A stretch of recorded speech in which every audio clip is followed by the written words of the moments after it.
এই ভিডিওটা দেখার পরে জাস্ট কলিজাটা কেঁপে উঠলো যে আসলে মানে কি বলতাম? বাংলাদেশটা মানুষের বসবাসের অনুপযোগী হয়ে গেছে পুরা।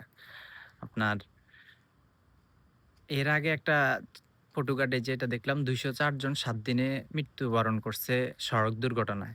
সেখানে আজকে এই ভিডিওতে বলতেছে যে ৪০ এর অধিক নারী, পুরুষ এবং শিশু ছিল। তো দুর্ঘটনা হইবই, প্রতিটা দেশে দুর্ঘটনা হয়। এটা কারো হাতে নাই।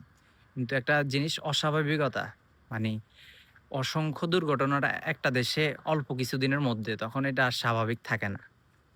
তো এটা আসলে কি বলতাম? এখন অনেকে বলতে পারে যে এখানে কার কি করার আছে? কিন্তু আমার ছোট মনে একটা প্রশ্ন যে ফেরির যেই পাশ দিয়ে শুধুমাত্র গাড়ি প্রবেশ করবে ওইটা ছাড়া বাকি চারপাশে কি রেলিং এর ব্যবস্থা করা যায় না? আর এই জিনিসগুলা দেখভালের জন্য সঠিক কোনো মানুষ থাকে না যে হচ্ছে একটা গাড়ি এভাবে আসলো আর এভাবে পুরা চলে গেল। তো আসলে কি বলতাম? এই দেশটা মানুষের জন্য সত্যিই বসবাসের অনুপযোগী হয়ে